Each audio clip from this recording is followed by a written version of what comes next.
If you've ever looked in the mirror during ballet class and thought, those can't be my shoulders, or you get a lot of corrections about your posture, this video is for you. In dance, we are often asked to stand tall, open the chest, pull the shoulders back, lift the spine, but many dancers try to achieve this by simply pinching the shoulder blades back in together, and that usually creates more problems than it solves. When we simply squeeze the shoulders back in together, the spine doesn't actually lift, the chest doesn't truly open, and the chin often jets forward. So instead of looking proud and supported, your posture becomes stiff and disconnected. Today, I'm gonna show you a better way to think about your dance posture. I'll share a few simple ideas that can instantly change how your posture feels in class, along with a couple exercises that you can add to your routine to help you change and make those things stick.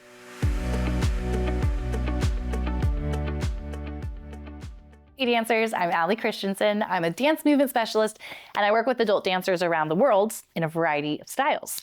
My job is to help you understand your body in a way that actually changes your technique and then support those changes with conditioning and cross-training exercises. Posture is a huge component in your dance technique, and part of the confusion comes from the way we think about posture in everyday life. In daily life, posture really isn't about holding one perfect position all of the time. Posture simply refers to a position your body takes to perform a task. For instance, good posture when taking a photo would be terrible posture while gardening, right? And reaching for the top shelf would not be the posture that you want while trying to type on the computer. Our bodies are designed to move and shift between different positions throughout the day. In dance, we are often aiming for a specific posture, but then we freeze and we hold it. In reality, we would want a posture that does keep the spine tall, the chest open, the shoulders in place, but allows for freedom of movement. To really get a proud chest and a lifted posture in ballet class, we need to understand how the scapula or the shoulder blades support and sit on the spine. Instead of thinking about pulling the shoulders back or pushing the shoulders down, try thinking about the shoulder blades gently sliding down and around the ribs. When that happens, the chest can open naturally, the spine can grow taller, and the neck stays long instead of the chin pushing forward. A helpful way to picture this is to imagine your collarbones widening at the front of your chest, almost like a smile stretching from shoulder to shoulder. When a dancer feels that widening across the collarbones, the shoulders tend to sit into a much more supportive position without forcing them backwards. Now, this doesn't mean that the shoulder blades are squeezing together. In fact, the movement is much more subtle. The shoulder blades are simply resting and gliding on the rib cage while the spine lifts upwards. Lastly, I imagine bungee cords on my ribs to my hip bones that gently pull the rib cage down, but allow for movement. It's about stacking your ribs on top of your hips, not closing and locking your ribs down. When that coordination happens, the posture starts to feel strong, open, and supported rather than stiff.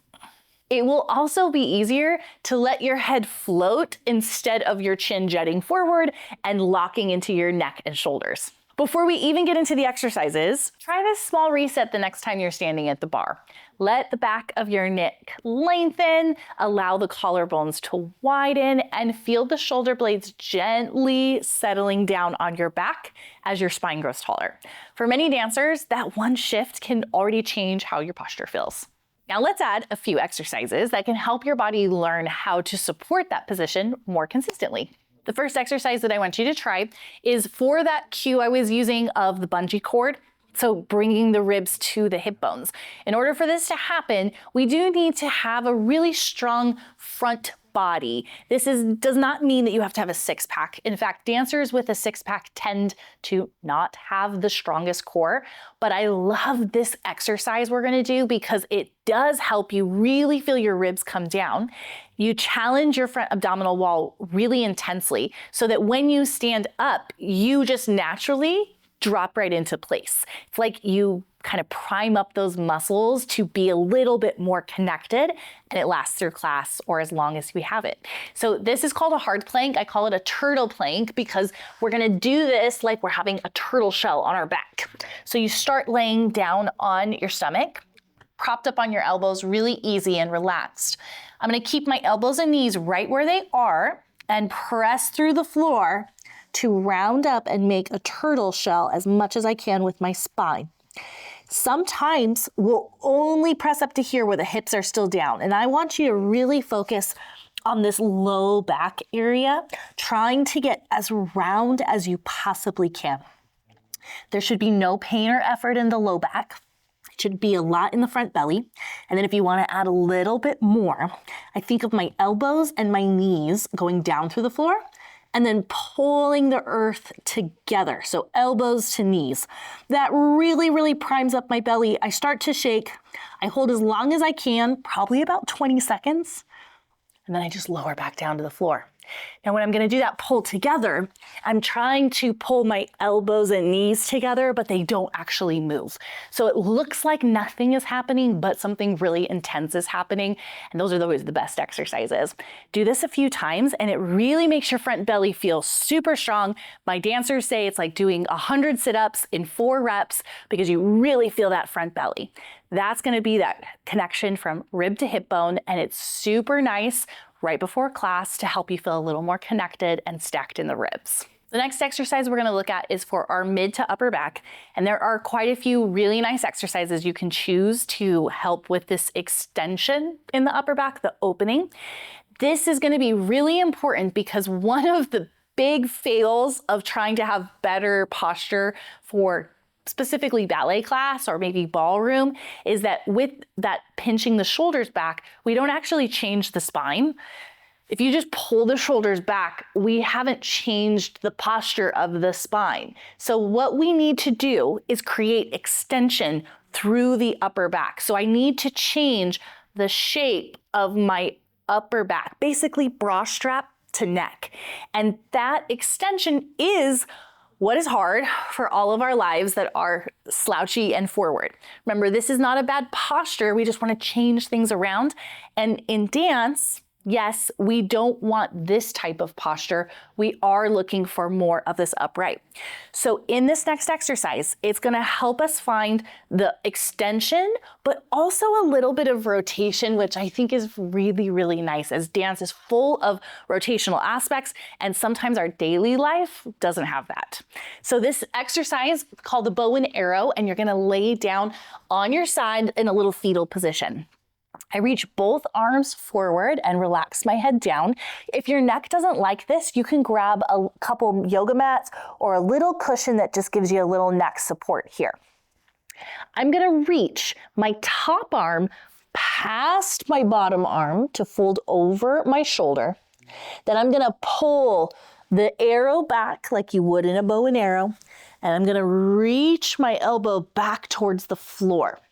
Now, if I can, my elbow does touch the floor back here. You're aiming for it, but you don't have to do it. But as I reach this back, I'm gonna be really thinking about this shoulder sinking down to the floor.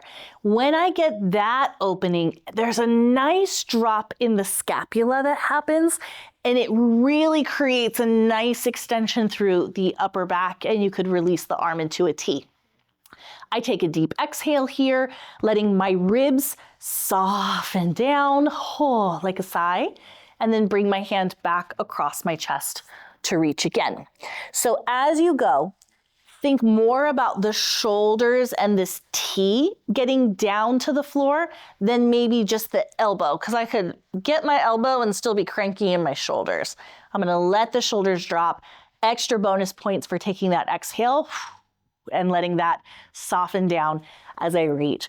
That's one I want to do 5 to 8 times, maybe even a few more times, because it feels so nice on the rest of my body. Now last, we're going to be looking at our chin or our neck.